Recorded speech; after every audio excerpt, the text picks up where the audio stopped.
ये कहानी है एक सन्यासी की। सन्यासी वो होता है जो अपना सब कुछ त्याग कर सिर्फ एक चीज को अपना लक्ष्य बना लेता है। कोई भी व्यक्ति सन्यासी बेवजह नहीं बनता। सन्यासी बनने के पीछे एक बहुत बड़ी वजह होती है। उस व्यक्ति के सन्यासी बनने के पीछे भी एक बहुत बड़ी वजह थी। सन्यासी बनने से पहले उस व्यक्ति के मन ने उस व्यक्ति से बहुत सारे गलत काम करवाए थे, बहुत से पाप करवाए थे। उस व्यक्ति का मन उसका मालिक बन चुका था और वह अपने मन का गुलाम। जीवन के हर सुख, आराम और ऐश्वर्य प्राप्त करने के बाद भी उस व्यक्ति के मन में अतः पीड़ा थी और यही मानसिक पीड़ा उसे सन्यासी बना देती है। सन्यासी बनने के बाद वो व्यक्ति सांसारिक दुनिया से दूर हो जाता है, जंगल में रहने चला जाता है, ध्यान करता है, तरह तरह की साधनाएं और अभ्यास करता है, भिक्षा मांगकर भोजन करता है, एकांत और मौन का अभ्यास करता है। लेकिन फिर भी उस व्यक्ति का मन शांत नहीं होता। वह अंदर से बेचैन और परेशान ही रहता है। यहाँ एक बात समझने वाली है कि ध्यान या किसी भी साधना का जो शुरुआती बिंदु है उसकी शुरुआत ही तभी की जा सकती है जब हमारा मन शांत हो, जब हमारा मन हमारी सुनता हो। लेकिन उस सन्यासी का मन ना तो शांत था और ना ही उसकी सुन रहा था। उस सन्यासी के मन में यह बात गहराई से बैठती जा रही थी कि मन को वश में करना, मन पर काबू पाना असंभव है। लेकिन फिर एक दिन उस सन्यासी को एक व्यक्ति मिलता है जो ना तो कोई साधु सन्यासी होता है और ना ही कोई बुद्धिमान व्यक्ति। वह तो बस एक साधारण सा चरवाहा था जो उस जंगल में अपनी भेड़ों को चरा रहा था। वह चरवाहा उस सन्यासी के पास आकर पूछता है, क्या मैं तुम्हारी कोई मदद कर सकता हूँ? तुम बहुत परेशान लग रहे हो। मैं तुम्हें पिछले कई दिनों से देख रहा हूँ। तुम बहुत बेचैन रहते हो। अगर तुम चाहो तो मैं तुम्हारी सहायता कर सकता हूँ। चरवाहे की बात सुन सन्यासी कहता है, भला तुम क्या मेरी मदद कर सकते हो? तुम तो एक सांसारिक यात्री हो, संसार के मोहमाया से बंधे हुए हो, जो अपनी मोहमाया में लिप्त रहता है। ये सारी बातें सुन वो चरवाहा सन्यासी से कहता है, मैं तुम्हारी मदद कर सकता हूँ। मैं मन को वश में करना जानता हूँ। वह सन्यासी चरवाहे के मुंह से यह बात सुन जोर से हंसने लगता है और कहता है, क्या कहा तुमने? तुम मन को वश में करना जानते हो? मैंने अपना सब कुछ त्याग दिया, आकर जंगल में रहने लगा, तब भी मैं अपने इस मन का गुलाम हूँ और तुम कह रहे हो कि तुम मन को वश में करना जानते हो। वह चरवाहा कहता है, सबसे पहले तो ये जानो कि मन को वश में करने के लिए सभी वस्तुओं का त्याग करना जरूरी नहीं है और ना ही जंगल में आकर रहना जरूरी है। बस एक चीज है जिसे छोड़ना बहुत जरूरी है। वह सन्यासी उस चरवाहे से पूछता है, और वह एक चीज क्या है भला? वह चरवाहा मुस्कुराते हुए सन्यासी से कहता है, वह एक चीज है गलत जानकारी।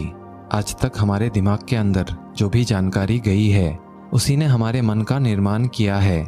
सन्यासी उस चरवाहे से पूछता है, परंतु वो कैसे? वह चरवाहा शांत स्वर में समझाते हुए कहता है, मान लो तुमने आज तक अपने जीवन में सेब जैसा फल नहीं खाया, तुम्हें सेब के स्वाद के बारे में कुछ भी नहीं पता, तो क्या तुम्हारा मन कभी सेब खाने को कर सकता है? नहीं ना। इसीलिए हमारे मन का निर्माण जानकारी से होता है। वह सन्यासी उस चरवाहे के बात से प्रभावित हो जाता है और उससे कहता है, क्या आप मुझे इस बारे में और विस्तार से समझा सकते हैं? वह चरवाहा उस सन्यासी से कहता है, अगर तुम अपने मन को वश में करना चाहते हो तो अब मेरी बातों को बड़े ही ध्यान लगाकर सुनना। तुम अपने मन को वश में तभी कर सकते हो जब तुम अपने मन की जड़ों को देख पाओगे। मन का निर्माण जानकारी से होता है और हमारे शरीर में जानकारी के 5 प्रवेश द्वार होते हैं। पहला, आँखें। हम अपनी आँखों से जो कुछ भी देखते हैं, अच्छा या बुरा, वो सब हमारी मन की याददाश्त में इकट्ठा होते रहता है। दूसरा, कान। हमारे कान जो कुछ भी सुनते हैं वह भी हमारे मन में बीज के रूप में बो दिया जाता है। तीसरा, जीभ। जिस भी चीज़ का स्वाद हम एक बार ले लेते हैं वह हमारी मन की याददाश्त में अंकित हो जाता है। चौथा है नाक। जो भी हम एक बार सूंघ लेते हैं, खुशबू या बदबू, वो सभी हमारे मन में दर्ज हो जाती है।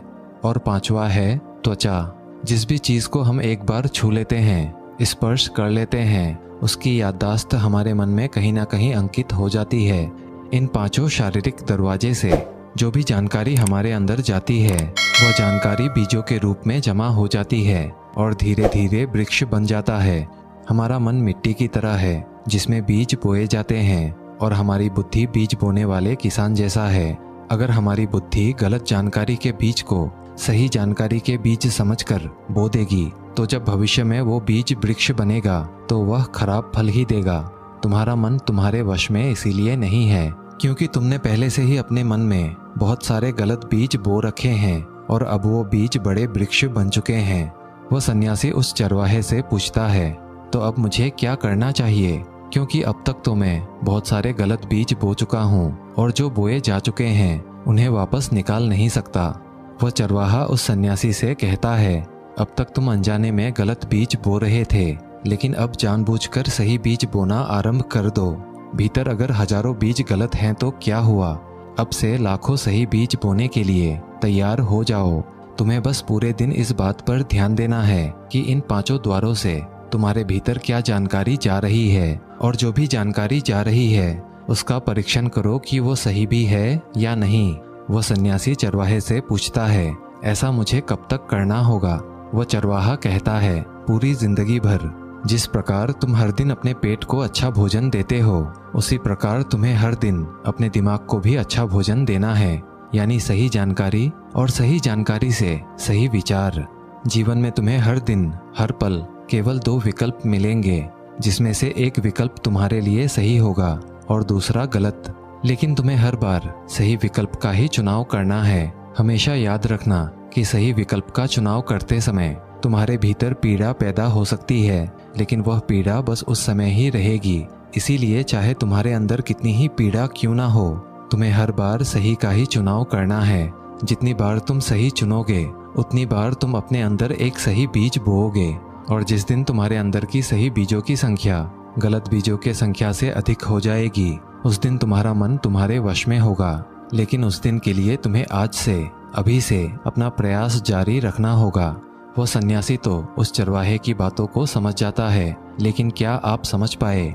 दोस्तों, सन्यासी समझ जाता है कि जीवन में उसे जो भी निर्णय लेना है, चाहे उस निर्णय में उसे तत्कालीन तकलीफ ही क्यों ना हो, लेकिन उस सही निर्णय को अवश्य ही लेना है। इसी तरह से अगर हम अपने जीवन में सही चीजों का सोच विचार करके चुनाव करेंगे तो हम अपने मन को अवश्य ही वश में कर सकेंगे।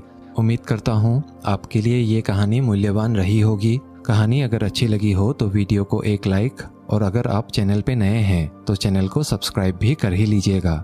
मिलते हैं अगले वीडियो में, तब तक के लिए धन्यवाद।